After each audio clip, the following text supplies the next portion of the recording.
그렇죠. 이제 우리나라도 대한제국에 이제 고종 황제가 계시다면 프랑스의 나폴레옹 황제도 유명하고요. 네. 중국 진시황 뭐 제일 유명한 황제가 아닐까 싶은데 자 오늘 어떤 얘기를 들려주실 예정인가요? 그러니까 진시황은 과연 어떤 황제인가 한번 얘기를 나눠볼까 하는데 진시황? 진시황 진시 황제는 진짜 유명하고 그 영화로도 나오고 저희가 막 그 소문 괴소문들도 막 있고 네. 진시황 하면 떠오르는 게 뭐가 있을까요? 중국집도 진시 황은 있고. 만리장성이죠. 만리장성. 걔는 진짜 그 물론 문화유산이지만은 거기다 몇 명이 죽었는지 저 들었는데 진짜 솔직히 말하면 그것도 기록일 뿐이지 진짜 기록 안 됐을 거예요. 더 많은 사람들이 막 맞아, 맞아. 죽어가지고. 저는 이제 불로장생을 꿈꿨다는 거. 저는 병마용.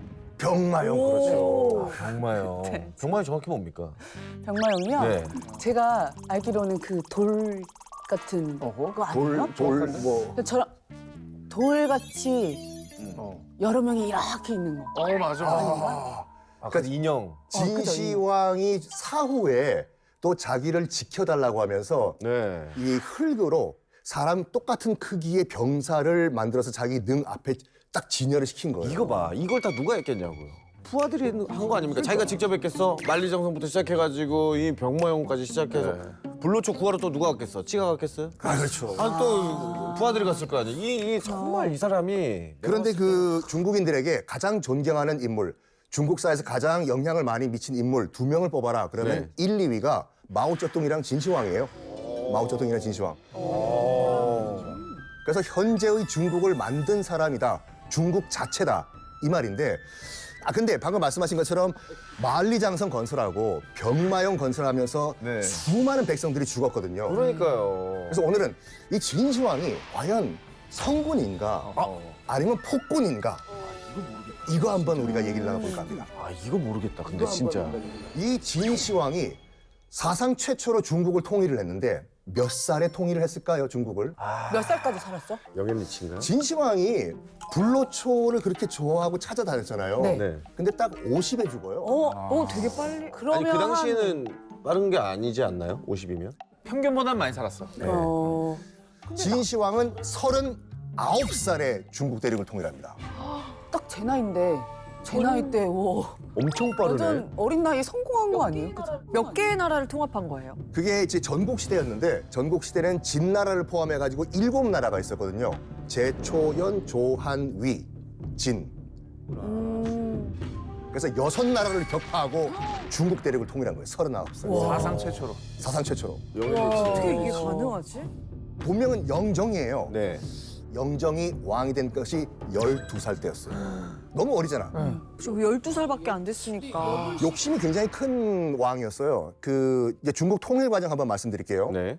지금은 춘추 전국시대인데 진나라가 지금의 저기 어디냐면 내륙 깊숙이 있었던 이 촌나라였어요. 네. 근데 이 진나라가 어떻게 나머지 강대국을 통일하냐면 당시가 모든 중국 사상이 다 만들어지는 시기였어요. 네. 충효를 지키자. 유가, 공자님도 그때 살았고. 사대부. 그렇죠. 자연으로 돌아가자. 네. 도가. 도가. 노자. 좋아합니다. 그리고 법가 사상이라고 해가지고 법가. 모든 건 엄격하게 법대로 통치해야 된다. 네. 그러니까 또 한 파가 있었어요. 한비자. 한비자죠, 그렇죠. 다 배웠지. 자, 이거를 이 중국의 통치 사상으로 만든 것이 진나라 때, 그러니까 진시황이 태어나기 100년 전에 상앙이란 사람이었거든요. 유명하죠. 유명한 네. 사람이죠. 상앙이란 사람이 나라를 통치하기 위해서는 법으로 철저하게 통치해야 된다. 딱 군기를 바짝 딱 잡는. 그렇죠. 상황이 실시한 이 법치 원칙 네. 지키는데 어느 정도였냐면은 예외가 없어요. 태자가 한번 그 법을 어긴 적이 있거든요. 근데 상황이 태자를 벌 줄 수 없잖아요. 그래서 태자의 스승을 끌고 와가지고 네가 대신 처벌받아. 그래서 태자의 스승의 코를 잘라버려. 선생님을? 선생님을. 태자도 예외 아니다. 그리고 또 뭘 하냐면 진나라 백성 여러분들 법을 지키면은 우리가 상을 드리고 어기면 처벌하겠습니다. 법으로 이 나라를 다스리겠다 하면서 어떤 예시를 드냐면 문에다가 남문에다가 이제 나무 막대기를 하나 세워놔요. 네. 이 나무 막대기를 남문에서 북문으로 옮기시면은 금 열량을 드리겠습니다. 사람들이 웃기고 있네. 저 나무 쪼가리 하나 분명히 뭔가 있다. 저기에 속임수가 있다. 그냥 무시하고 가세. 그랬더니 상황이 네. 10량이 아니라 50량의 금을 드리겠습니다. 이거 나무 짝대기를 옮기면. 근데 어떤 한 사람이 네. 믿져야 본전이라고 뭐 할 일도 없는데 한번 옮겨볼까? 그래서 이 나무 짝대기를 옮겨요. 네. 국까지 딱 금 50량 딱 줘요. 어머! 다들 깜짝 놀랐겠네요. 그러니까 그 소리를 듣고 사람들이 이 나라는 해준다면 하는구나. 아. 그래서 이제 법치가 자리를 잡은 거예요. 믿음을 주기 위해서 그런 퍼포먼스를 했네. 그렇죠. 확실하게 보상을 해주는구나, 법을 지키면은. 와, 근데 또 반대로 생각하면 어기면 끔찍한 처벌. 짤 없는 거죠, 진짜. 그러니까. 자, 어찌됐건 이렇게 강력한 법으로 나라를 다스리기 시작이 됐는데 진나라가 어떤 방법으로 다른 나라들을 이기고 중국을 통일하게 되는 걸까요? 일단은 첩자를 보내가지고 이간질 시킨 것도 있고 네. 상대편 장군한테 뇌물 준 것도 있는데 확실한 방법은 이거예요. 그러니까 아까 법치국가라고 했잖아요. 병사들 들으라. 네. 어떤 성을 점령한 다음에 네. 적군의 목을 치면은 네. 목 하나당 금 얼마씩 주겠다. 실제로 줘요. 그럼 재성 씨가 진나라 병사라면 전투를 하겠어요, 안 하겠어요? 이게 파이팅이 생기죠. 그렇죠. 할 의지가 생기죠. 야. 파이팅이 생기죠. 진짜 나라에서 금을 준단다. 근데 받은 병사가 있어. 가져와! 해서 각계 역할해가지고 6나라를 이 통일전쟁 10년 만에 39에 드디어 중국 천하를 통일합니다. 야, 아니 중국을 통일하는데 10년밖에 안 걸린 거면은 어마어마한 거 아닙니까? 이거 진짜 너무 그렇죠. 빠른 거 아니야? 엄청나네요. 중국이 영어로 뭐죠? 차이나. 차이나. 네. 이 차이나가 진에서 나온 거예요. 친. 진이 이제 그 영어 스펠링으로 CHIN, 친이거든요. 아. 네. 그 뒤에 A만 붙여버리면 차이나가 되잖아요. 코리아가 코리아가 된 거죠. 그렇죠. 그러니까 진시황의 진나라가 서양에서 봤을 때는 중국의 대표적인 왕조다. 이거죠. 아, 그렇구나. 정말 중국 최초의 황제가 될 만한 인물이었던 것 같은데 이 황제 칭호는 통일 후에 얻게 된 거예요? 그렇죠. 이 양반은 이제 중국 대륙을 통일했잖아요. 새로운 타이틀을 갖고 싶었어. 네. 근데 그 당시는 각 나라들을 이제 국왕을 왕이라고 불렀거든요. 네. 야, 이거 왕 좀 약간 뭐가 없어 보이는데 좀 새로운 왕 위에 뭐 타이틀 없냐? 어허. 왕 위의 표현 근데 이거 황제가 연상이 안 되는데. 그 우리나라는 단군 할배가 우리나라를 만들었다고 하잖아요. 네. 그러니까 중국의 단군 할배와 비슷한 분들이 계세요. 아, 그래요? 삼황, 네. 오제라고 해서 사망오제. 3명의 황이 있고 네. 5명의 제, 이 8명이 중국을 만들었다고 중국인들이 믿거든요. 야, 거기서 한 글자씩 떼와가지고 붙이면 되겠네. 어머나. 삼황의 황 갖고 오고 네. 오제의 제 갖고 와서 붙여봐. 황제. 황제가 되는데요. 그래, 앞으로 나는 황제다. 빈말 같은데. 그리고 그 진나라의 처음 황제라고 부른 사람이라고 해서 진시 황제. 아, 그래서 진시황이구나. 인간 세상에서 가장 높은 타이틀이다 이거죠. 통일 그 왕국의 황제자를 계속 유지하기 위해서는 진짜 막 집착 안 하실 수가 없을 것 같아요. 그렇죠. 이 자리 뺏길지도 모른다라는 그런 집착과 걱정이 있었겠지요. 근데 진시황이 많은 업적을 또 남겼습니다. 그 당시에 이제 7개의 나라가 있었잖아요. 네. 각자 다른 언어와 다른 글자를 썼어요. 이거를 언어를 글자를 통일시켜버려요. 그러니까 지금의 한자의 원형을 만든 거예요. 되게 엄청난 일이죠. 그렇죠. 그리고 국가마다 이 도량형, 그 단위가 다 달랐거든요. 네. 다 통일해요. 오.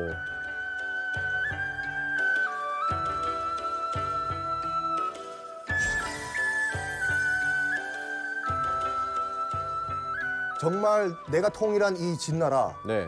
나는 끝까지 유지하고 싶다. 그러기 위해서는 내가 오래 살아야 된다. 불로초 찾아와라, 불로초. 직접적이 아니라 간접. 근데 서복이란 도사가 있었거든요. 얘기를 해요. 배야, 제가 그 불로초가 있는 곳을 알고 있습니다. 저를 보내주시면 제가 그 불로초를 찾아오겠습니다. 무슨 깡으로 그런 얘기를 했을까? 근데 조건이 있어. 어린 남녀 각각 500명씩 선박 10척과 금은 보화를 주십시오. 그러면 제가 동쪽에 있는 제가 저만이 알고 있는 나라에 가서 불로초를 꼭 찾아오겠습니다. 근데 왜 아이들이 어린 왜 아이들이지? 필요하지? 이게 나중에 그 서복이라는 친구가 네. 국제 사기 치려고 했었어요, 지금. 약간 나라 세우려고 뭐 그랬나? 집단이 도망가서? 필요했나 봐. 그러니까요. 그래서 떠나요. 지금 산동반도 연태를 출발해요. 일단 남쪽으로 갑니다. 도착한 곳이 지금 제주도 서귀포였어요. 우리나라. 서귀포에 보면 정방폭포 있죠? 네. 정방폭포 옆에 보면 중국식 건물이 하나 있어요, 지금요.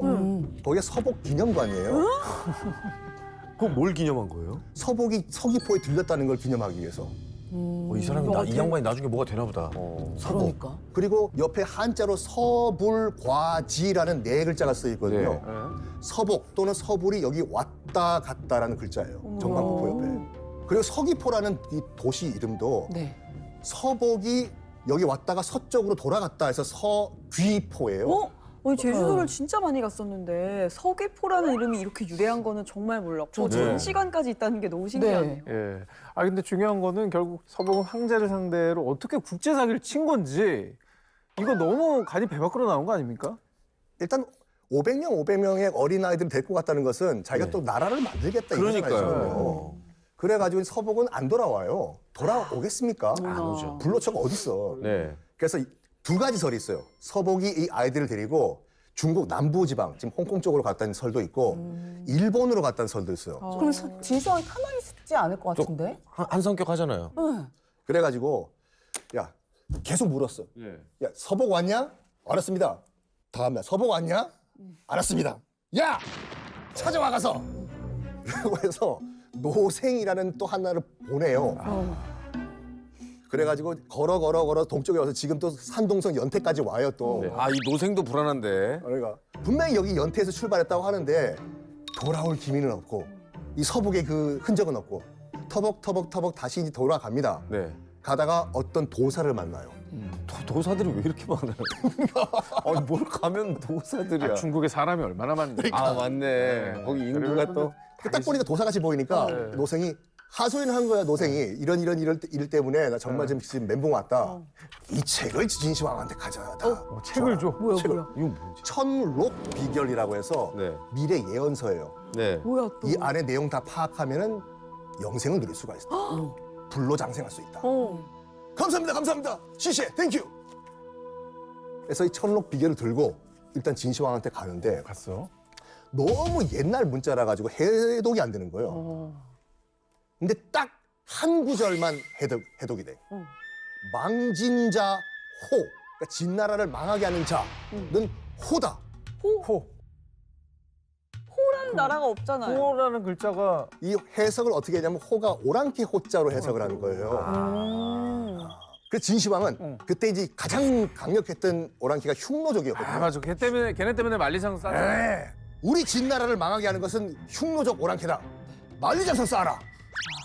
물론 진시황이 다 쌓은 게 아니라 6나라가 다 산성들을 갖고 있었는데 이걸 다 하나로 연결한 거예요. 이게.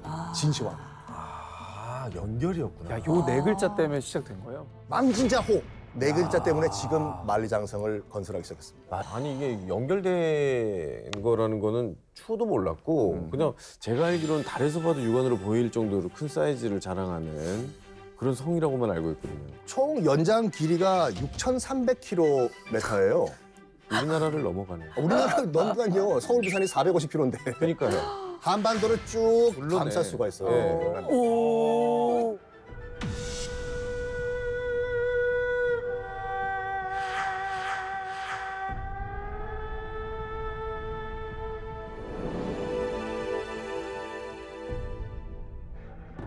이런 어마무시한 만리장성 진시황이 만들었겠습니까? 백성들이 만들었겠죠. 백성들이 만들었죠. 그렇죠, 그렇죠. 당시 당시 진나라 인구의 5분의 1이 이 만리장성 건설에 이제 참여가 아니라 끌려간 거죠. 노역이죠. 뭐. 아니, 근데 이게 요즘처럼 뭐 국민들한테 일을 시키면 뭐 월급을 준다든지 이런 게 아니잖아요. 그냥 강제 노역인 거나 다름없었을 텐데. 월급은커녕 어떤 시스템이었냐면은 이것 때문에 솔직히 진나라가 망했어요. 몇 월 며칠까지 건설 현장에 와. 또 시작했구나. 법치잖아요. 안 오죠. 1시간이라도 늦으면 바로 목 날아가요. 아이고. 너무했다. 음. 그 글자 네 글자만으로 만리장성 쌓으면서 국민들을 그렇게 노역을 시켰다는 게. 비인간적이죠. 그렇죠. 만리장성은 나라를 지키려고 하는 건데 백성들이 맞아. 만리장성. 아, 결국 나라를 지킨다는 건 백성을 지키는 그렇죠. 건데 백성을 그거를 지킨다는 명분을 오히려 더 죄인으로 만들어 버린 거잖아요. 진시황의 만행은 거기서 끝이지 않습니다.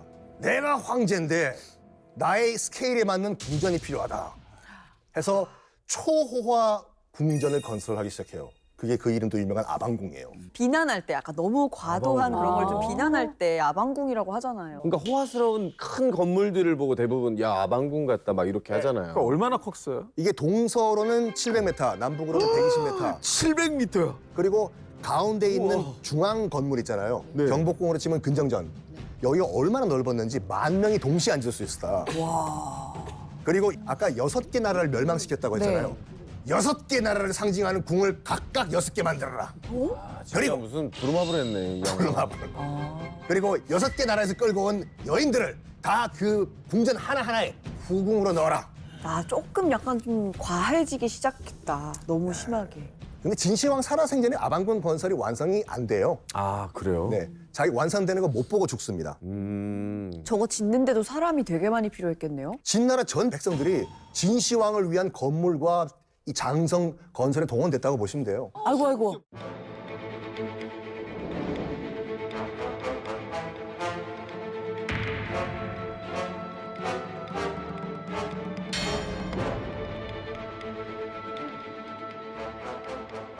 특히 유학자들 사이에서 이 목소리가 나온 거야. 유학자들요.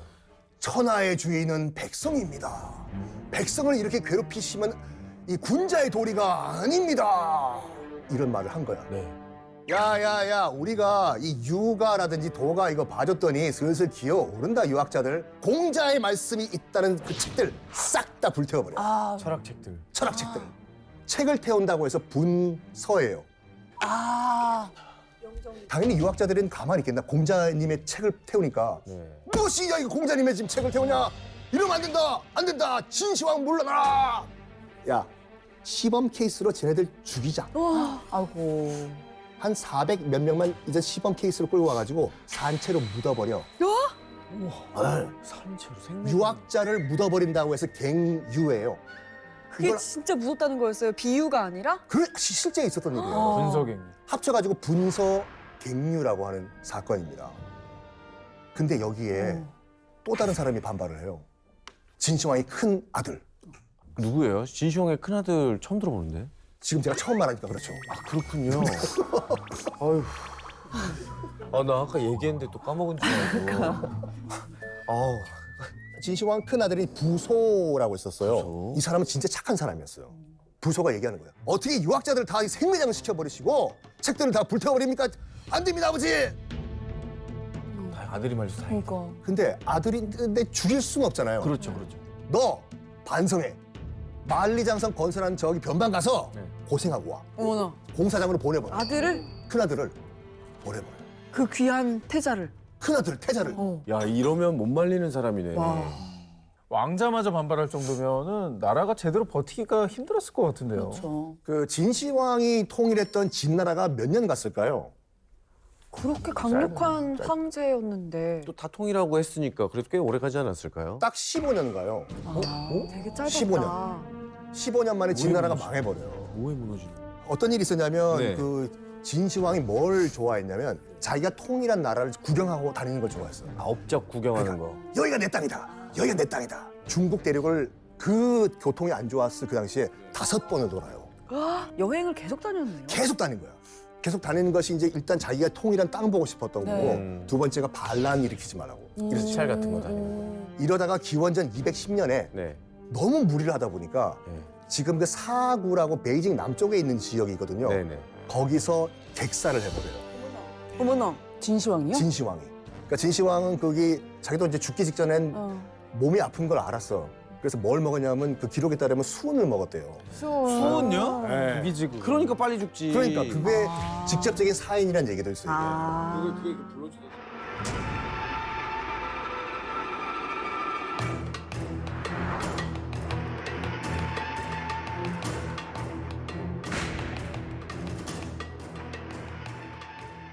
진시황이 죽고 나서 아들이 왕이 황제가 되나요?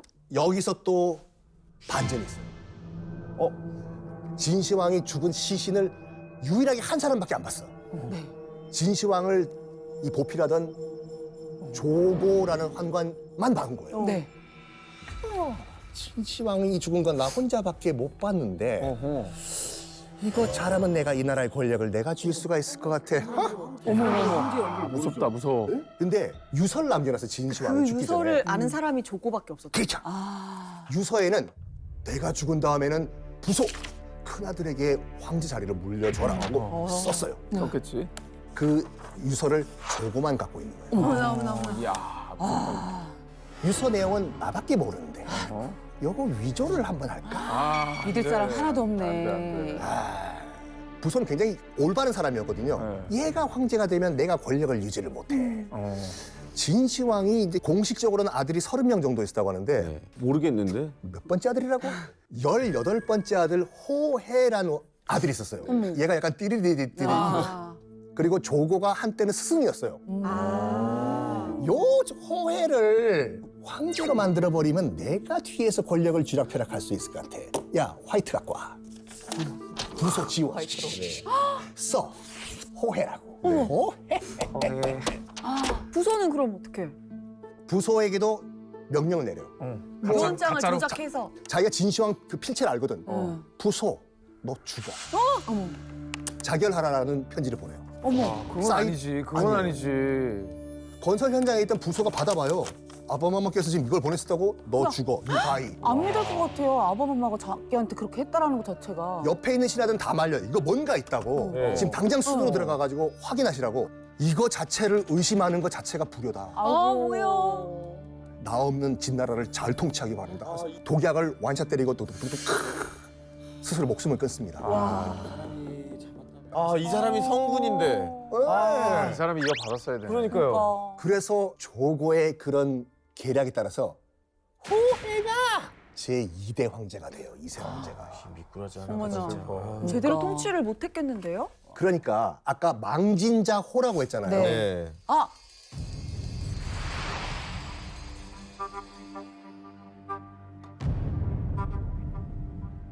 이 호가 호네. 오랑캐 호가 아니라 호의 호였어요. 어머머머. 그거 진짜 아니야? 이 호해 때 2대 황제 때 진나라가 멸망. 어머. 망진자 호. 망진자 호가 맞긴 맞았는데 의사 대단한 사람이었네. 대단한 사람이네 도사. 진짜. 와, 그 책 뭐야? 진이 그렇게 멸망해 버린 거군요. 15년 만에 진나라는 멸망합니다.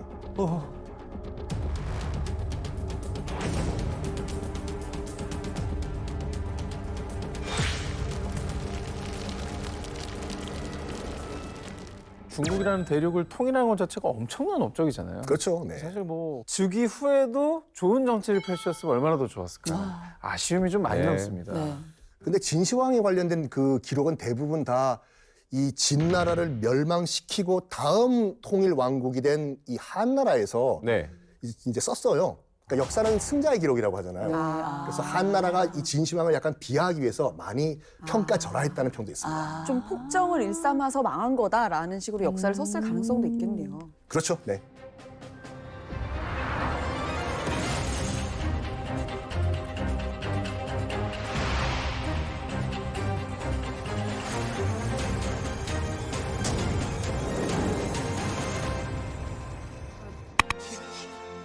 아, 여긴 가봤죠.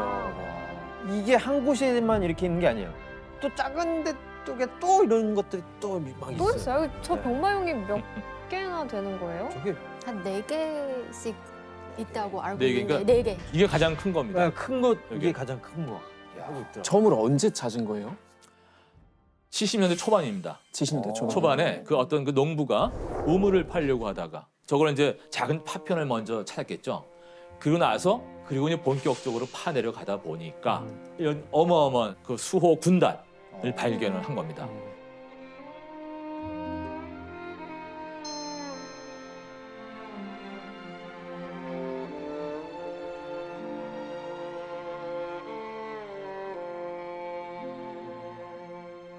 지금도 계속해서 발굴을 하고 있어요. 발굴하고 있어요, 옆에서 계속. 이거를 다 완료하게 되면은 약 8,000기의 어떤 그 병사들하고 그리고 500여 필 정도 되는 말 그리고 전차가 약 130대 정도가 이제 나올 거라고 예상을 하고 있는데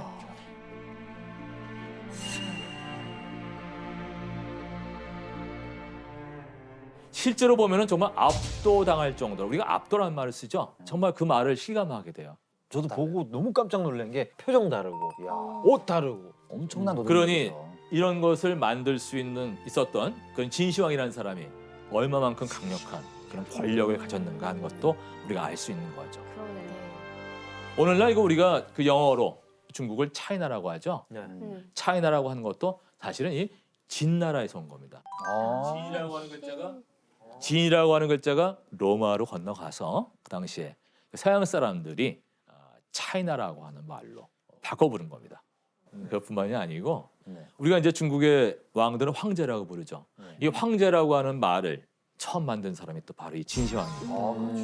아, 그래서 시황제. 그렇죠. 자기가 첫 번째 황제라고 하는 그런 의미를 갖고 있는 겁니다. 음. 뭐 요즘 말로 말하면 신조어를 하나 만든 거죠. 왕 중에 황제라고 왕인 하는. 거네요. 그렇죠. 별로 겸손하신 분 아니었나 봐요. 아 7개 저 나라를 통합한 사람이 그러게요. 겸손을. 아 제가 어쩌다 보니 그렇게 됐어요. 이것도 없어요. 죄송합니다. 아 어쩌다 보니 통합하게 됐네요. 뭐 이런 것도 좀 이상하고. 진시 황제는 기원전 200년대 사람입니다. 그리고 그 인물에 대해서 우리가 알 수 있는 것은 그 사마천이라고 하는 그 학자가 쓴 색이라는 책, 그것을 통해서 우리가 진시 황제라는 사람에 대해서 알 수가 있는 것입니다. 진시 황제라고 하는 사람이 역사 속에 어떤 식으로 기록이 되어 있는지 그 이야기를 풀어보도록 하겠습니다.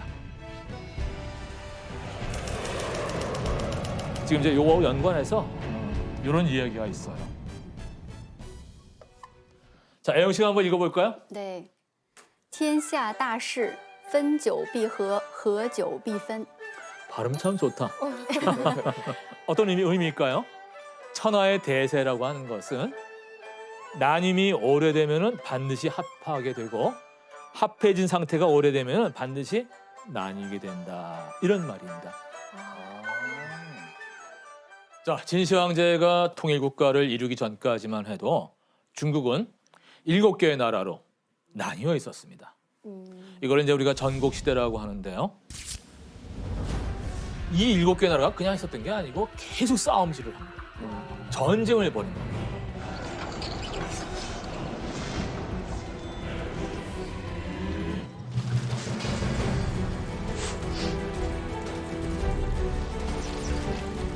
자, 지도 한번 볼까요? 여기 이제 그 당시의 어떤 형세를 지도를 표시한 건데 진나라가 여기 있죠? 네.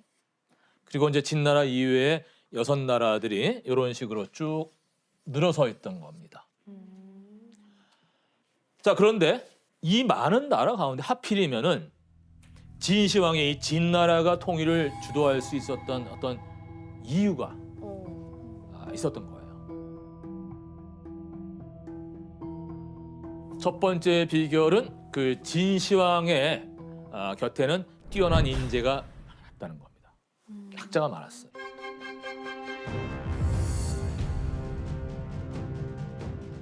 다른 나라는 모르겠지만 이 진나라는 조나라라는 뭐 초나라, 한나라 다른 지역에서 온 인재들이 굉장히 많았어요. 천하 인재들을 다 모았다는 거예요. 외부인들을 다 진나라로 데리고 왔다고요? 그렇게 불러온 거예요. 인재들을. 예를 들면은 이사라고 하는, 이사는 이 초나라 출신이에요. 옆나라는 초나라 출신인 이사라고 하는 그런 뛰어난 어떤 그 신하가 있었습니다. 굴러온들이죠. 기왕에 있던 진나라의 어떤 다른 인재들은, 다른 신하들 미웠을 거예요. 그래서 진시황한테 그런 얘기를 하는 거예요. 이 사람들 나중에 간첩될 수도 있어. 뭐하라고 받아줘? 쫓아냅시다. 그 얘기를 이사가 들었습니다. 이사가 듣고 간축객서라고 하는 아주 유명한 명문을 씁니다. 내용은 뭐냐? 외부에서 온 이런 신하들을 객경이라고 이야기했는데 이 객경들이 필요 없는 게 아니다. 너희들이 이런 건 내치면은 진나라는 발전할 수가 없다. 이런 논리를 편 거예요. 그 내용도 내용이지만 그 문장 자체가 너무 훌륭해서 지금도 이 한문 공부하는 사람들이 그 글을 꼭 읽어요. 진시 황제는 그 이사의 그 논리를 받아들입니다. 그리고 이사를 굉장히 중용을 해요. 그래서 이사가 진시황에게 뭐라고 이야기를 하는 거 아니?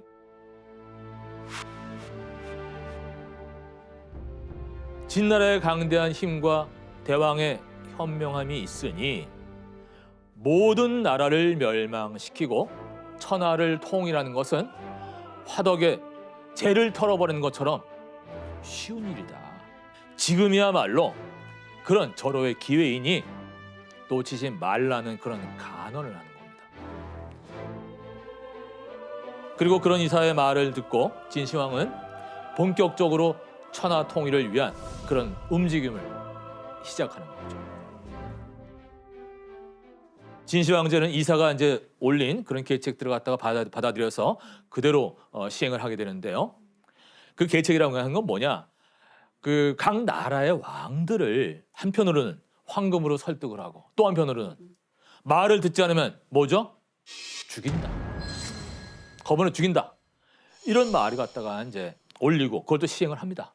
그리고 이런 여러 나라들을 갖다가 이간질을 시켜요. 분열을 시킨 다음에 뛰어난 장수와 병사들을 파견해서 하나하나 각계 격파를 해나가는 거죠. 그거는 뭐냐? 그런 외부의 인재들을 받아들일 수 있었던 진시황만의 어떤 포용력, 개방성 이런 게 작용을 했다는 겁니다. 두 번째는 뭐냐? 그 또 다른 비결 하나 있는데 그건 뭐냐? 엄격한 법을 시행했어요. 상을 줄 건 상을 주고 벌을 줄 건 벌을 주는 걸 명확히 한 겁니다. 가장 이제 대표적인 게 바로 육아하고 법가예요. 법가. 이 두 개가 사실은 육아라고 하는 거는 지금까지도 이게 영향이 있죠. 뭐 설이라든가 추석이라든가 아니면 이제 부모님 제사라든가 이럴 때 그런 것들이 다 육아적인 어떤 그런 거에 바탕에서 하고 있는 거예요. 이건 성선설이고 인간의 본질은 선한 것이다. 아니다. 법가는 뭐냐? 아니야. 인간의 본질은 악한 것이다. 해서 법으로 다스려야 한다고 얘기했어요. 이 가운데 진나라는 법가를 따라간 거예요. 법가를. 그래서 법 같은 것이 굉장히 엄격하게. 그래서 뭐 군대 같은 것들을 동원할 때도 마찬가지고 그런 어떤 기강이라든가 규율이라든가 이런 것들을 갖다가 엄격하게 한 겁니다.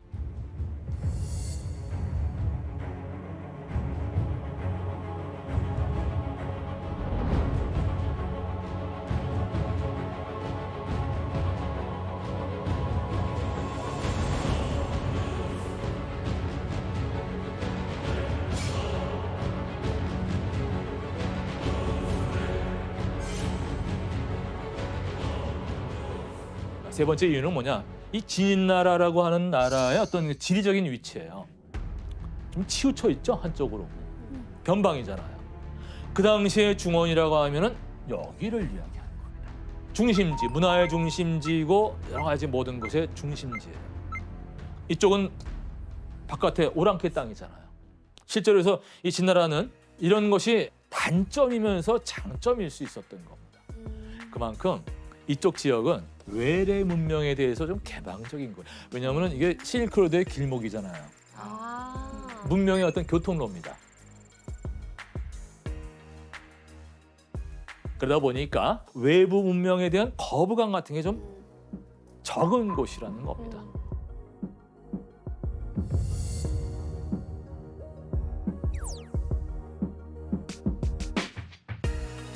진나라는 변방이기 때문에 갖고 있는 어떤 그 역동성이 있었던 겁니다. 활력이. 그리고 잠재력이라고 할 수 있는 그런 가능성들이 컸던 땅이었던. 그 진나라가 강국이 될 수밖에 없는 그런 요소로 작용을 했던 겁니다.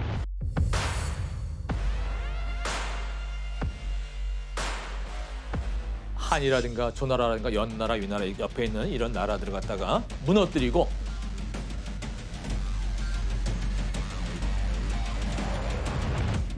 초나라를 치기 위해서 이제 준비를 하고 있었어요. 초나라 초나라가 좀 크죠. 네, 엄청 크네요. 거기. 천하를 통일하고 못하고는 바로 이 싸움에 달려있다고 할 정도로 초나라는 강했고 또 진시황제는 여러 장군들을 모아서 군사가 얼마나 필요한지를 의논을 합니다. 그때 젊은 장군과 나이 많은 장군 두 사람이 나와요. 젊은 장군은 20만이면 충분해 라고 주장했어요. 노 장군은 20만 부족해.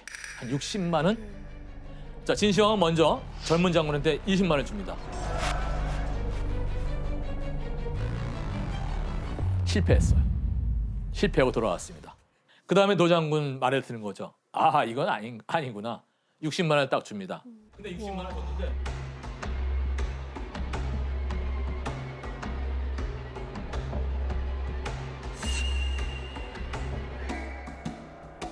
그래서 나라들 갔다가 다 이제 제압을 했죠.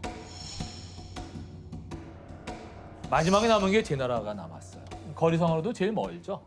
싸우는 것도 사실은 돈 들고 힘들잖아요. 근데 거의 막바지 왔는데 회유합니다. 제 나라 왕을. 자, 항복하면 너에게 500리의 땅을 하사하겠노라. 제 나라가 보니까 이게 뭐 궁지에 몰리니까 어쩔 수 없었고 그 진나라의 제안을 받아들입니다. 그러니까 너는 500리의 땅을 주고 그래도 살려는 줄게. 어디서 듣던 말이네요. 살려는 줄게 했는데 실제로는 죽여? 굶겨 죽입니다. 그 왕을 굶겨 죽였다는 거예요. 약속을 한 걸 어기고. 진짜 살벌하다. 해서. 그만큼 이 진시황이라는 사람은 굉장히 냉혹한 어떤 성격을 가진 그런 사람이라고 하는 어떤 그런 하나의 일화겠죠. 이런 것들이 다 종합이 돼서 진나라가 천하통일이라고 하는 대업을 이룰 수 있는 국가가 됩니다. 천하통일의 대업을 완성했던 진시황의 나이는 불과 39살. 39살. 39살에 이걸 통일을 했어요. 그리고 이제 통일한 다음에 진시황은 여러 가지 일을 합니다. 통일한 걸로 끝난 게 아니죠. 그 이후에도 이제 여러 가지 큰 업적을 남기게 되는데 첫 번째로 황제라는 명칭을 만들었다고 했죠. 사망오제 황과 제를 따서 황제라고 하는 왕이 아니라 자신이 첫 번째 황제라는 의미에서 시황제, 두 번째는 자기 아들은 2세 황제, 3세 해서 만세까지 가려고 그랬어요. 원래 생각은 그랬다는 거죠. 그다음에 또 하나 모든 걸 통일을 해버려요. 이런 나라들이 분열됨으로 해서 여러 불편함들이 있었는데 그런 것들을 또 통일하게 됩니다. 따로따로 사용했던 글자들이에요. 진짜 다르다. 그리고 화폐도 통일하죠. 화폐도 통일. 뭐 당연한 얘기지만 나라마다 다 다른 자기들 나름대로의 화폐를 썼겠죠. 그런 것들 다 통일을 하고 도로 같은 것들도 마찬가지예요. 도로. 이것은 황제의 명령을 신속하게 전달하고 지방에서 반란이 일어나더라도 재빠르게 그걸 진압하기 위해서였다고 하죠. 또한 이 사람은 여행을 참 많이 했어요. 그러니까 그 여행이 아니라 이제 황제가 다니면 시찰이 되는 거죠.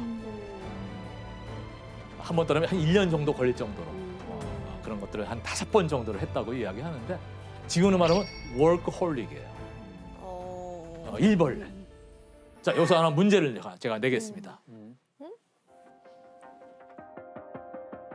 진시 황제는 하루에 일정한 업무량을 정해서 모든 나랏일을 갖다가 스스로 처리하려고 했다고 하는데요. 진시 황제는 하루 업무량을 어떻게 정했을까요? 하루 업무량을? 업무량.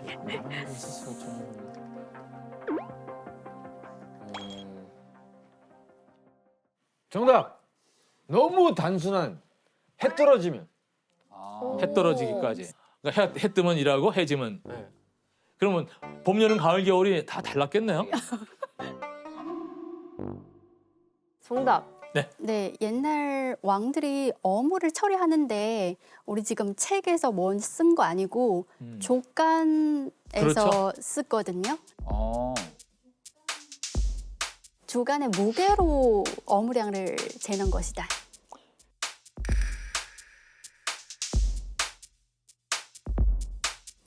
정답.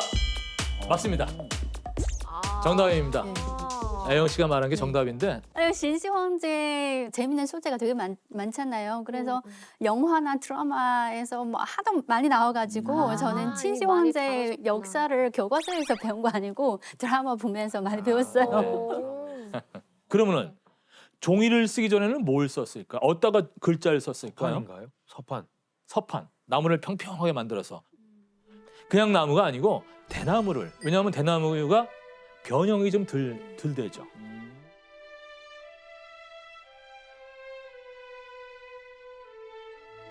매일매일 그렇게 했다는 거잖아요. 그렇죠. 이런 것들을 이제 쭉 써서 구멍을 뚫어갖고 쭉 꿰요. 그럼 이게 책이 되는 거예요. 이 자체가 여러분들 혹시 한자로 책하면 이게 책이죠? 한자로. 바로 이 죽간의 모양을 딴 거예요. 신기하다. 진시황이 업무 처리를 했을 때 이거를 썼던 거예요. 이렇게까지 해서 이 진시황이 모든 제도를 통일하고 또 직접 상소문까지 처리했던 이유는 바로 황제의 권력을 집중시키기 위한 것이었습니다.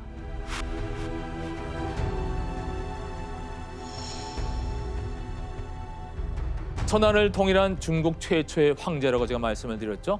이 진시 황제가 황제의 자리에 오를 수 있었던 데는 출생의 비밀,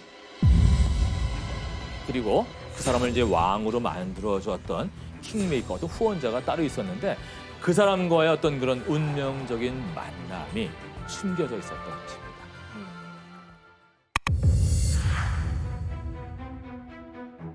자, 진시 황제에도 아버지가 있었겠죠? 자초라는 사람이었어요. 진나라의 이제 왕자였습니다. 적장자는 아니었어요. 왕이 개성을 할 수 있는 그런 위치에 있지는 않았습니다. 그러다 보니까 이제 이 사람이 이제 조나라로 인질로 보내게 됐는데 거기에서 어떤 한 사람을 만나게 돼요. 여불위라고 합니다.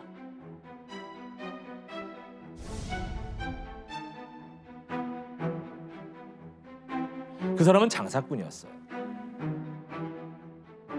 이 사람은 이제 그런 장사를 통해서 여러 가지 어떤 그런 수완을 갖고 있었겠죠. 그 중에 하나가 뭐냐면 물건을 알아보는 거. 이게 돈이 될 물건일까? 그 알아볼 수 있는 안목을 길렀던 거예요. 그게 단지 그런 어떤 물품에만 적용되는 게 아니었고 사람을 보는 것도 마찬가지예요. 매니저네, 매니저. 매니저 엔터테인 길거리 캐스팅하고 뭐 일종의 그렇게 이야기할 수도 있겠죠. 네. 네. 아무튼 이 사람이 우연찮게 조나라에 갔다가 이 사람을 보게 돼요. 장사꾼을 썼던 감이 따온 거죠. 아, 이건 물건이야. 一定将您送回秦国，请您全心全意相信吕不韦。秦王孙，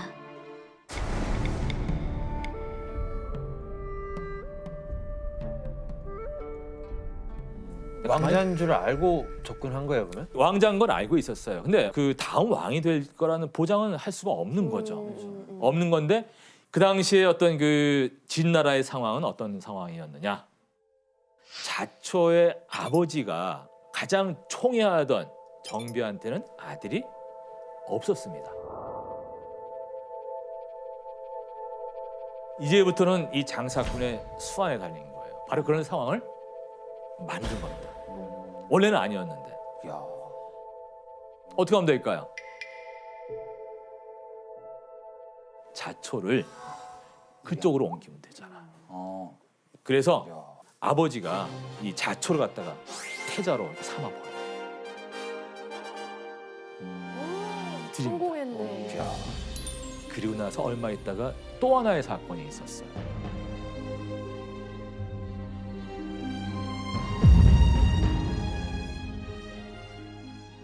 여불이가 한번 이게 자기 집에 이제 부릅니다. 자초를. 그러다가 자초가 한 여자한테 딱 꽂히는 거예요.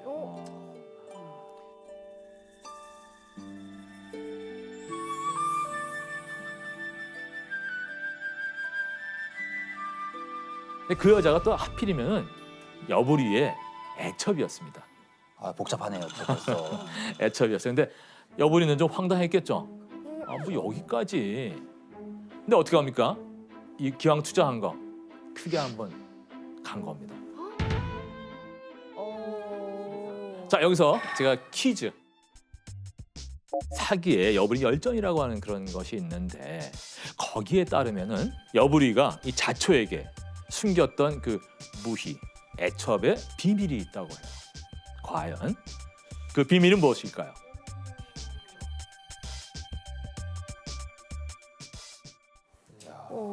첩이라고 하는 뭔가 거는 계략이 있었던 거 아닐까요? 그렇죠.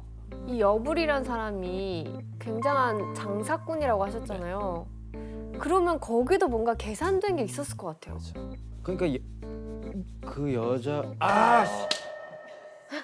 심어 놓은 거야. 그 무희를 일부러 그냥 딱 이미 훈련된 무희를 네가 좀 꼬셔봐. 아니 삼국지에서도 약간 그러지 않나요? 초선이라는 그 진 4대名인 중 한 분. 그러니까 애첩이 아니야. 유혹하라고. 그러니까 애첩이 아닌 거예요. 네. 애영 씨는 알고 있는 듯한 눈치네요. 알고 계세요? 아마도 아, 드라마에서 나왔어요. 아 정말? 그러면 네. 힌트 아니 이 좀 대- 드라마에 나온다는 거는 약간 막장 아닐까요? 그럼 내가 드라마 작가다라고 생각을 하고 정답. 네. 드라마였으면은 알고 보니 남매야.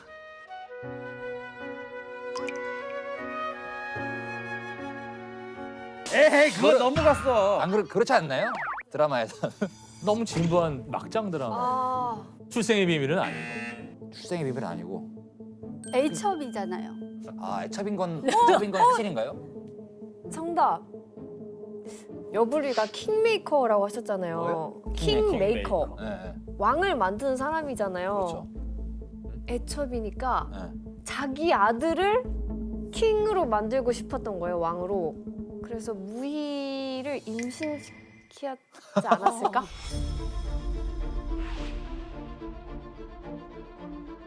그 상태로 보내면은 그 사람이 자신의 아들이 왕이 될 거다. 그죠. 와 그건 너무 빅픽처인데요.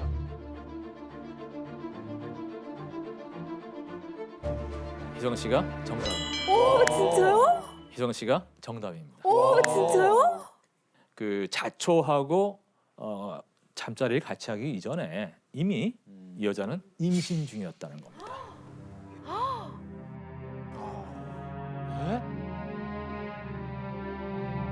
그리고 나서 낳은 게 바로 진시황.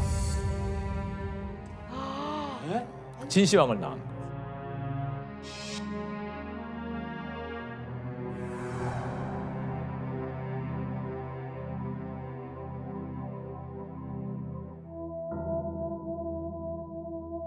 아니 그러면 결국에는 진시황의 아버지는 과연 누군지 누구일까 하는 게. 야 자초냐 여불이냐. 자, 그렇다면은 자, 당시에 그 진나라를 다스리던 왕, 그 할아버지가 죽고 나서 마침내 그 아버지가 왕의 자리에 오르게 됩니다. 근데 무슨 운명의 장난인지 모르겠는데 자초의 아버지가 즉위 1년 만에 또 죽어버려요. 그리고 이제 자초가 진나라 왕이 되는 거죠. 자, 저 여부리는 그러니까 이 자초를 왕으로 만든 1등 공신이 된 거죠. 그러다 보니까 왕을 보필하는 최고 관직인 승상의 자리에 오르게 됩니다. 뭐 그런 직위만 오른 게 아니고 재산, 이 경제적으로도 보상을 받죠. 그래서 세금을 받았을 수 있는 10만 호의 땅을 또 하사를 받게 됩니다. 땅까지. 야, 진짜 안목이 좋네. 그거 자기 대단한 장사꾼이다. 자기가 딱딱 짜놓은 대로 흘러가네요. 자, 근데 이 진시황의 아버지인 자초도 왕위에 오른 지 3년 만에 죽어버려요. 3년 만에. 그래서 이제 진왕정이 왕위에 올랐을 때 나이가 13살이밖에 안 됐을 때였어요.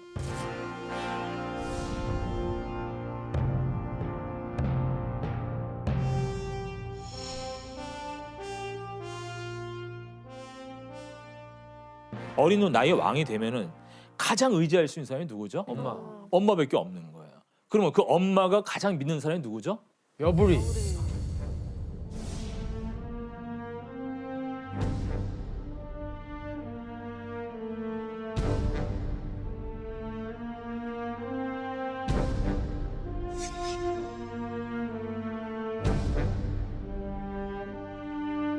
여부리의 어떤 권력이 얼마만큼 강했냐 하면은 주변 나라에서 이 학식이 있다고 하는 어떤 그런 사람들 갖다가 다 모았어요. 3,000명이나. 그래서 그냥 모아서 그냥 권력 끝난 게 아니고 책을 하나 펴내게 합니다. 책을 편찬했는데 그게 바로 여시춘추라는 책이에요. 여시춘추는 지금으로 말하면 일종의 백과사전이라고 생각하시면 돼요. 이 세상의 모든 정보를 다 모아놓은 거죠. 그리고 이 사람이, 이 여부리가 이 여시춘추라고 하는 책을 펴내고 그 책에 대해서 얼마만큼 자부심을 가졌는가 하면은 이 책이 나온 다음에 방을 걸었답니다. 만약에 이 책에서 한 글자라도 고칠 수 있는 걸 발견하는 사람은 내가 천금을 주겠다. 그만큼 자부심을 가진 거예요. 이게 황제나 가능한 일이었어요. 그러니 이 여불이라는 사람이 황제가 아닌데도 불구하고 그만큼 큰 권력을 휘둘렀다. 이렇게 볼 수가 있는 겁니다. 그런 가운데 또 하나의 그 문제가 하나 더 있었어요. 뭐예요? 아 문제 많네 정말. 문제가 참 많아. 드라마 소재로 딱이네요. 그러니까요. 진짜. 그 진시황의 엄마가 여불이하고 무슨 관계였다고 했죠? 그렇죠. 애인이었죠. 그럼 그 다음에는 어떤 관계였을까요? 두 사람은 서먹서먹하지 않을까요, 그래도? 아니지. 알고 그리워하지 아닌가? 않을까? 제가 잘 모르네요, 그런 거는. 아, 막 내통하고 그런 거 아니에요? 그거죠. 남녀 관계라고 하는 것이 결과적으로 나중에 여불이하고 계속 그런 관계를 맺게 된 겁니다. 다시 불이 붙었군요, 다시. 그렇죠. 자, 문제는 이 진시황이 아직 어렸을 때는 괜찮지만 커가면서 문제가 된 거예요. 사실이 밝혀질까 봐. 밝혀지면은 어떻게 되겠습니까? 근데 이 태후는 헤어지기 싫어하는 거예요. 여불이하고. 요 대목에서 여불이는 어떤 머리를 썼을까요? 어떤 방법을 써서 이 태후하고 관계를 끊으려고 했을까요? 여불이 입장에서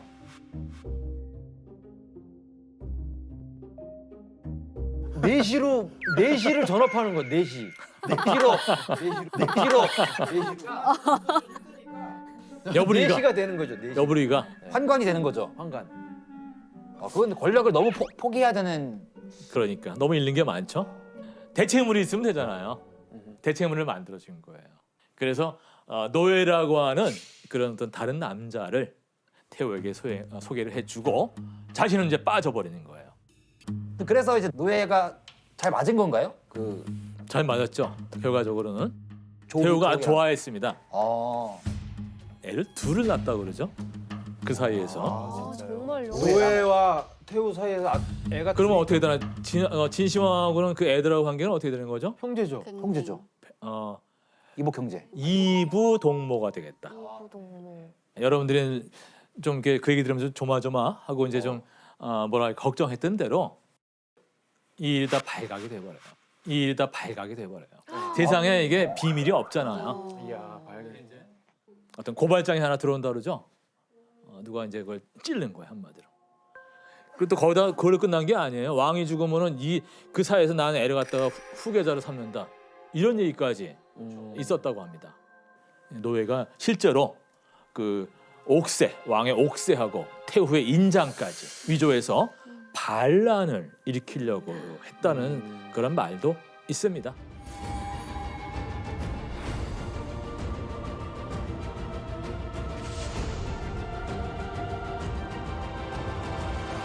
노예가 달아나자 이제 사지를 찢어 죽이는 그런 어떤 그 가혹한 형벌로 노예를 다스리고,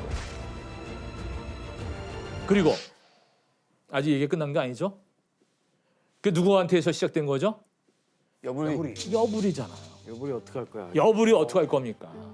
나라의 공신이니까 함부로 할 수는 없었어요. 그래서 죽이고 싶었지만 딴 지방으로 이제 유배를 보낸 거죠. 일종의 귀양 비슷한 걸 보낸 겁니다. 그래서 이제 여불이에게 이제 그 친서를 보냅니다. 귀공은 진나라와 어떤 혈연 관계가 있어서 중부라는 명칭을 쓰고 그런 행세를 했는가? 즉시 일가를 이끌고 총나라로 옮겨가 살아라. 그랬어요. 여불이가 생각을 해보니 결국은 어떤 식으로든 진시황은 나를 죽일 거다. 그때 가서 치욕스럽게 죽느니 하고 자결을 합니다. 자, 이렇게 해서 진시황제는 자신만이 유일한 제국의 최고 권력자임을 천하에 확실하게 선언을 하게 된 것입니다. 그리고 진시황 하면은 떠오르는 가장 첫 번째 키워드가 우리가 장성, 만리장성이라고 이야기했는데 바로 이 만리장성이 또 베이징에 굉장히 많이 밀집해 있어. 자, 그러면은 여기서 진시황제가 만리장성을 지은 이유는 전국을 통일을 하긴 했지만 진시황도 이 흉노정한테는 참 못당했어. 못당했어.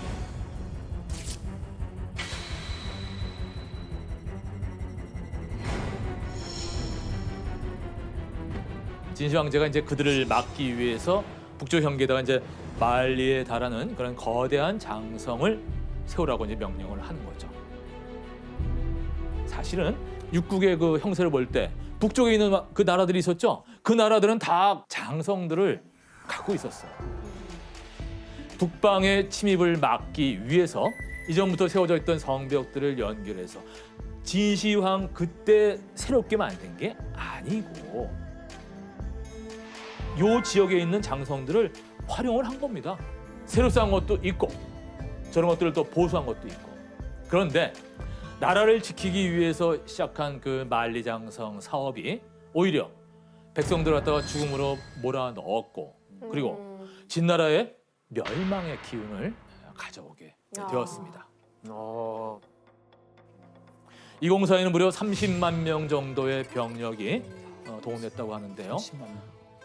눈보라 그리고 비바람이 몰아쳐도 이를 멈출 수가 없었다고 하죠. 얼마나 힘들었을까. 진짜. 잠은 길거리에서 자야 됐고 왜냐? 이게 산이잖아요. 저기 뭐 변변한 숙소가 있었을까요? 그리고 먹는 것도 부실했겠죠?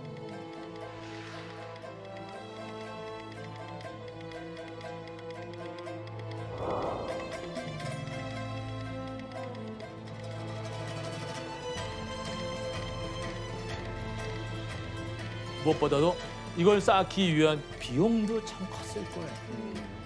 결국은 그 비용을 충당하기 위해서는 세금을 많이 걷었겠죠. 그러다 보니까 그걸 감당 못한 백성들이 다 뛰쳐나가는 거예요. 그래서 10가구 가운데 다 5가구가 반란의 무리에 참가할 정도. 자, 그러다 보니까 이제 민심도 돌아서게 됐고 국가의 재정도 고갈될 수밖에 없었던 거죠. 그러다 보니 진시황제는 자기가 시황제라고 이름을 짓고 천세 만만세까지 이어져 나갈 것 같았던 그런 진시황의 시대 역시 기울어지게 되는 겁니다. 대표적인 것이 분서갱유라고 하는 것이죠.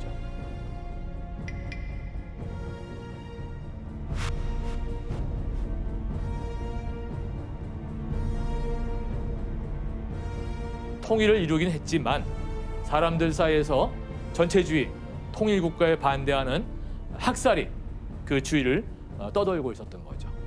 자, 진시황제는 이런 학살에 여러 사람들 주위에 이제 이런 떠도는 어떤 유언비어라고도 할 수 있습니다.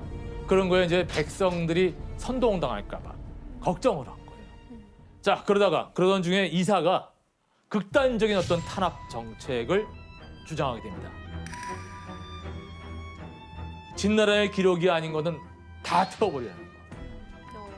그래서 이사는 학자들이 자신이 배운 것을 기준 삼아서 황제를 비난하고 비방하는 말을 퍼뜨린다고 하면서 이를 금지하지 않으면 황제의 권위가 떨어질 거다.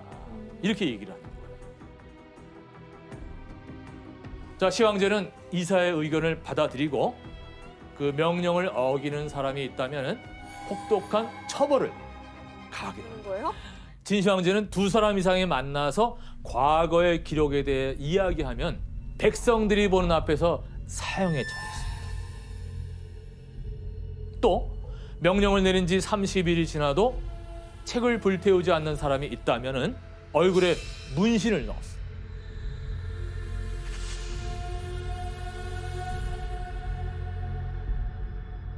흉측하게 누가 봐도 저놈은 죄인이네 하는 거 알아볼 수 있게 낙인을 찍어. 낙인을 찍어버려. 얼굴에다가. 근데 더 무서운 게 있어요.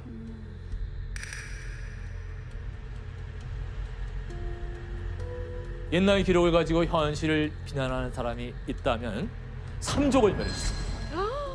여러분들 삼족이 뭔지 아세요? 삼족을 멸했다 이런 얘기 하는데 삼족 삼족을 멸하리라 이런 얘기 하잖아요. 3대는 그냥 뭐 대를 얘기하는 거죠. 나를 기준으로 한번 생각해 보세요. 우리 아빠 쪽을 뭐라 그러죠? 친족. 아, 친족. 그리고 엄마 쪽은 왜가? 외족. 네. 그럼 다 끝났네? 그럼 세 번째는 뭔가요? 배우자? 그거죠. 배우자. 그걸 뭐라 그러죠? 배우자는 뭐라 그래요? 사돈. 처가까지. 그래서 처가까지. 아니 근데 책이라는 거는 읽고 나서 거기에 대한 의견도 얘기하고 잘난 척 하라고 있는 건데 그걸 못하게 하니까. 야, 그런 거 뭐 이렇게 막 제안하고 하려면 일이 많았겠네요, 진시 황제가. 자, 이제 진나라에서 권력을 가진 사람은 진시 황제가 유일했던 겁니다. 하지만 이에 대해서 유생들의 불만이 커지고 진시 황제를 더욱 비판하게 되는 거예요. 그러다 보니까 그런 사람들 갖다가 탄압하기 위해서 더 강력한 그런 처벌을 하게 됐는데 그게 바로 뭐냐? 유언비어를 날조한다는 죄명으로 유생들을 갖다가 신문하고 그리고 그냥 신문은 끝나는 게 아니라 다른 사람을 찌르는 거예요. 다른 사람 잘못을. 그렇게 해야만 풀려나도록 했어요. 그런 식으로 해서 굴을 엮듯이 엮어낸 사람들이 약 460여 명에 이르렀는데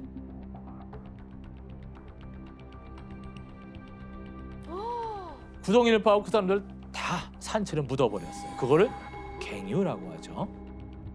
이 두 사건을 합쳐갖고 분서 갱유라고 하는 그런 사건이 나오게 되는 겁니다. 자, 진시 황제의 큰아들은 이에 대해서 유생들은 모두 공자를 공부하고 본을 받고자 하는 이들인데 엄중한 형벌로서 그들을 다스리니 천하의 변란이 생길까 두렵다. 뭐 그런 식의 염려를 했는데 오히려 진시 황제는 그 바른 말을 한 큰아들 갖다가 변방으로 쫓아내버립니다. 결과적으로 볼 때 왕권을 강하게 하기는커녕 진나라 왕조의 통치 기반을 무너뜨리고 정신적으로는 더 큰 반발을 불러일으켰던 거죠. 또 얼마나 무서냐면 최근에 중국 한 지방에서 진시 황제 시대에 만든 그 족간이 발굴을 했는데요. 그 위에서 이런 내용 써 있어요. 만일 소를 경작에 이용하여 소 허리 둘레가 줄어들었을 경우에 줄어들 치수 1초마다 그 책임자의 매를 10대씩 때린다. 소가 살 빠지면 때리는 네네, 맞아요. 그러니까 그 내용 보면 좀 약간 그 생활 곳곳에서 다 엄난 교직이 있다는 거죠. 아니 소 살 빠지면 두드러 맞는 데잖아. 그러니까. 아니 소가 안 먹는 걸 나보고 어떻게 알아? 아무리 줘도 얘가 입맛이 없으면 어떻게? 그러니까. 내가 아무리 줘도. 자, 진시 황제는 천하의 권력을 가진 뒤에 불로불사의 꿈을 꾸게 되는 거죠. 인간적인 어떤 그런 한계를 사실 다 맛본 거예요. 자기가 할 수 있는 거 다 하고 그걸 넘어서자 했던 겁니다. 그러던 가운데 서불이라는 사람이 상소를 올립니다. 꼬드기는 거죠. 바다 가운데 3개의 산이 있는데 거기에는 신선들이 살고 있습니다. 어린 남자아이와 여자아이들을 데리고 가서 신선들을 찾게 해달라는 거죠. 진시 황제가 얘기를 딱 들으니까 솔깃하거든. 그래? 한번 해봐라. 그래서 거금을 내립니다. 거금을 하사해서 서불이 동쪽 바다 곧 우리나라죠, 우리나라. 우리나라에서 볼 때 서해.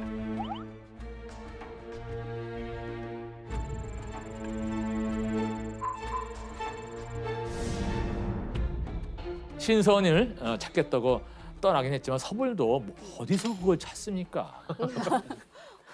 그쪽으로 떠나서 소식이 무소식이 돼버리는 거예요. 한마디로 사기를 친 거죠. 황제한테 삥 뜯어갖고 어디로 가버린 거예요, 그냥. 근데 뭐 어떻게 잡아? 그거 어떻게 잡을 거예요? 그 실제로 우리나라 한반도 남쪽에서도 서불이 와서 흔적을 남겼다라는 그런 전설이 전해지고 있어요. 우리나라예요? 네, 그래서 추사 김정희가 그 명필로 유명하잖아요. 제주도에 있는 정방폭포 근처에서 유배 생활을 했었던 적이 있는데 그때 폭포 옆에 서불과차. 서불과차라는 뜻이 정확히 뭐죠? 그 서불이 여기를 지나갔다. 서불이 왔다 갔다라는 이런 나에게 왔다 감, 범선이 왔다 감 이렇게 쓰는 것처럼 서불과차라는 글씨를 보고서 그거를 탁본을 했다고 합니다. 제주도에 가면은 서복 관련 박물관이 있는데요. 거기에 이렇게 기록되어 있습니다. 서복이 불로 장생약을 구하러 동남 동녀 3,000명이랑 장인 100명과 오곡을 실은 선단을 데리고 한반도 일본 열도의 여러 지방에 도착했는데요. 그중 영주산은 전설의 삼신산 중 하나로 지금의 한라산을 말한다고 합니다. 그리고 서복이 동남 동녀를 데리고 조천포에 상륙한 후에 불로 장생약을 구하러 영주산에 올라갔다는 거지요.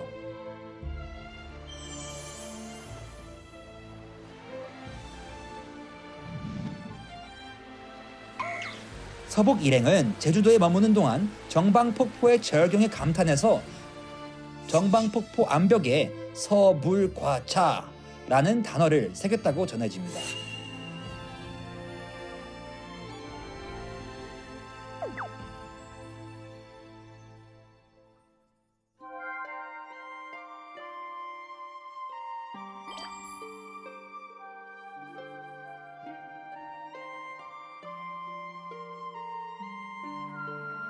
그리고 서귀포의 지명 또한 서복이 서쪽으로 돌아간 포구가 있는 마을이라는 데서 유래됐다는 설이 있습니다.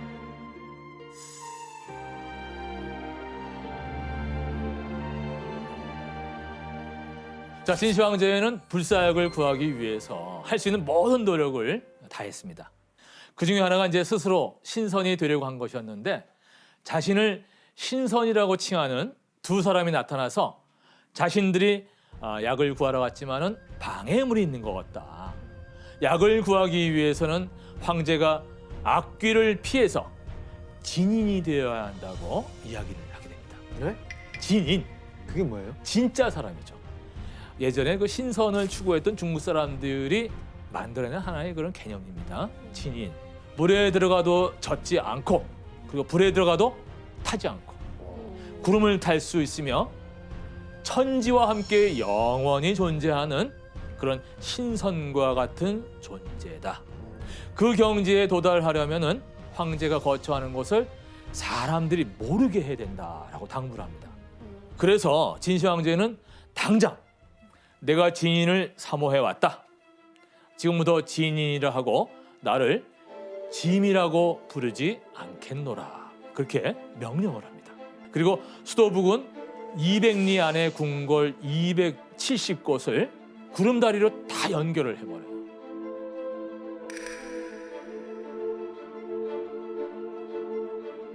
그리고 그 안에 배치된 사람들을 등록된 자기의 자리만 거기만 딱 있게 하고 다른 곳으로 옮기지 못하게 하게 만드는 거죠.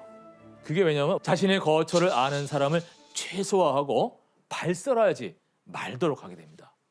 그러던 가운데 어느 날 행차하던 그 진시황이 산 위에서 이렇게 아래를 딱 내려다 보니까 신하들의 수레와 말의 수가 너무 많은 거야. 건방지게. 그런 말을 한 거예요. 그런데 며칠 후에 보니까 그 수레 숫자가 확 줄어들어 버렸어. 누가 내 말을 들었던 거지? 누군가가 이걸 발설한 거다 해갖고 자신의 말을 발설한 사람을 찾으라고 합니다. 근데 나오지는 않아요. 아무도 인정을 하지 않는 거야. 그래? 그럼 다 죽어요. 너무하다. 그 사건 이후에 황제가 행차한 곳을 아는 사람은 아무도 없었다고 하죠. 하지만 자신을 스스로를 갖다가 신선이라 칭하고 진시 황제에게 진인이 되는 방법을 알려주었던 두 사람 역시 도망가 버립니다.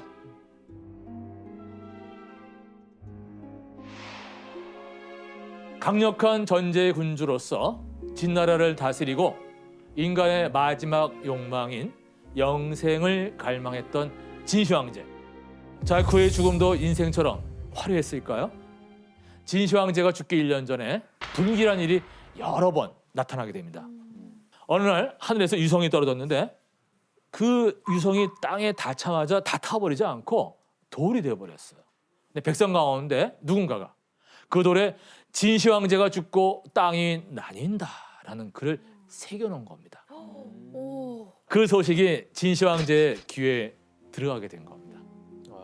그래갖고 곧바로 사람들을 보내갖고 이제 다 신문했는데 자백하는 사람들은 찾을 수가 없었던 거죠. 그러자 또 그 주위에 있던 사람들을 다 죽여버려요. 그리고 돌도 다 태워버립니다. 진시 황제는 그 다음에 전국을 이렇게 시찰하는 가운데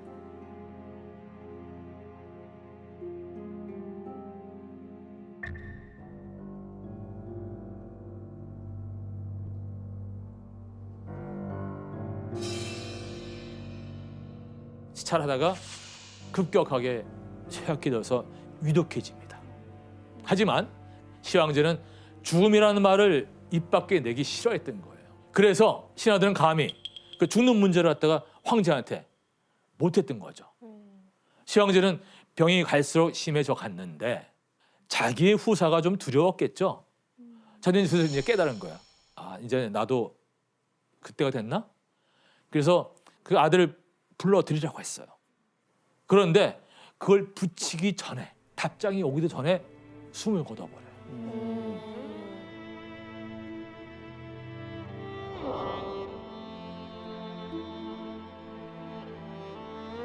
그게 바로 대업을 완수한 지 11년째 되는 그 해였어요.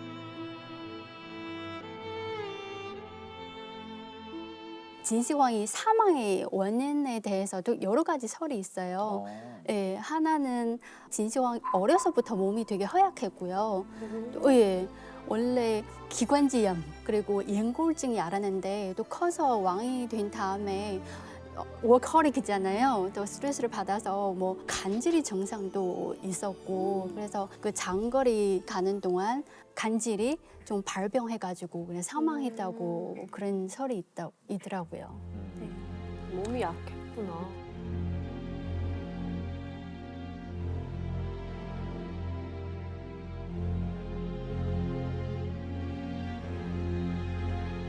신하들은 진시 황제가 외지에서 죽은 것이 알려지게 되면은 또 다른 어떤 변란이 일어날까 두려워서 죽었다는 사실을 비밀에 붙이고 수도로 돌아가는 거예요. 그걸 왜 자꾸 그걸 유지하고 있는 거예요? 안 알리고? 수도회가 모든 것들을 세팅해 놓기까지는 시간이 좀 필요했던 거죠. 진시 황제가 죽고 그때 그 주위에 있던 간신배들이 장난을 치는 거죠. 왜? 생각을 해보니 똘똘한 큰아들이 오면은 자신들은 뭐가 됩니까? 힘을 쓸 수가 없죠. 아까 뭐라고 그랬죠? 그 큰아들이 그 아버지한테 바른 말 했다가 어떻게 했습니까? 변방으로 쫓겨갔다고 했죠. 그래서 유언장을 살짝 바꿉니다. 어떻게 바꾸냐면 변방에 나가 있는 큰아들에게는 너 죽어. 자살해라. 자결해라. 그리고 내 뒷자리는 호해에게 물려주겠다고 위조를 한 거예요. 결국은 큰아들은 그걸 받고 자결을 합니다. 아이고. 아버지가 죽으라니까 죽어야죠.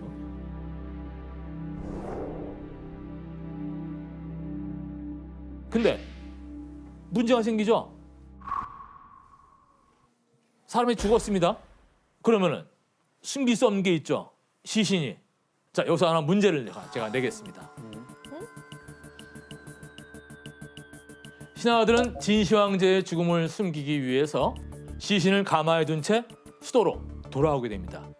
이때 부패한 시체의 냄새를 감추기 위해서 어떤 특별한 조치를 취하는데, 자, 어떤 조치를 취했던 걸까요? 정답. 뭔가 그 악취를 막기 위해서 냄새가 엄청 강한 액체를 뿌렸을 것 같아요. 뭐 그렇죠. 식초 같은 거? 식초는 아니지만 거의 근접한 어? 냄새를 냄새로 덮는다. 그 발상은 맞아요. 그럼 정답. 그러면은 그 시신 옆에다가 뭐 썩는 뭐 음식? 범섬 씨가 거의 좀 근접해 있어요. 정답. 네. 이 장면은 드라마에서 나오는데요. 드라마에서 나오는데요. 아니 오늘 우리 형님은 드라마로 모든 역할을 다 하셨어요. 그 드라마 몇 편이에요? 되게 장편이. 되게 장편이에요. 한 장편이죠. 70, 80 정도? 70, 네, 예. 7, 80편. 그 어떻게 나오나요 드라마에?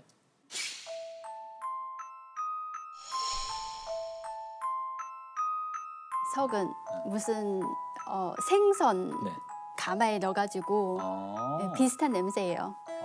정답입니다. 그쵸, 그 썩은 시체니까. 아영 씨가 말한 게 정답인데 딱 정확하게 말씀하신 거예요. 썩은 생선 냄새. 그걸로 이제 덮어버린 거죠. 소금에 절인 그런 고기를 술에다 실었다고 합니다. 아 근데 너무 비참한 것 같아요. 시체에 막 물고기들이랑 같이. 그러니까 이 신하들은 평상시와 마찬가지로 황제가 살아있는 것처럼 정사를 알리고 수라상도 그대로 올렸어요. 황제가 평소에 수행해야 했던 어떤 그 결제 같은 것들도 환관이 다 대신을 하는 거죠. 죽고 나면 어떤 권력도 소용이 없네요. 그렇죠. 한순간이네요, 진짜. 그렇게 6개의 나라를 통합하고 뭐 신처럼 살았던 사람이 마지막은 썩은 생선과 함께 이렇게 가는 게 난 너무 그거를 잘했으면 정말 최고의 황제로 남을 법한 그게 좀 안타깝네요. 이 진시황제는 백성들을 사지에 몰아넣고 만리장성이라든가 아방궁, 진시황릉, 그리고 병마용갱 뭐 이런 등등의 어떤 과도한 토목 공사를 진행을 했습니다. 그로 말미암아서 국가 재정은 바닥을 드러냈던 거죠. 그리고 그걸 보충하기 위해서 가혹한 세금까지 걷게 되니까 백성들의 저항이 점점 커지게 되고 급기야 곳곳에서 반란이 일어나게 됩니다. 시황제가 자리에 있던 바로 그때 천하는 이미 무너지고 있었으나 황제 자신은 그것을 알지 못했다. 이거는 후대 역사가의 평이에요. 왕의 자리에서 강력한 권세를 누리려고 했던 진시황제. 하지만 그가 죽고 3년도 안 돼서 진나라는 멸망을 하게 됩니다.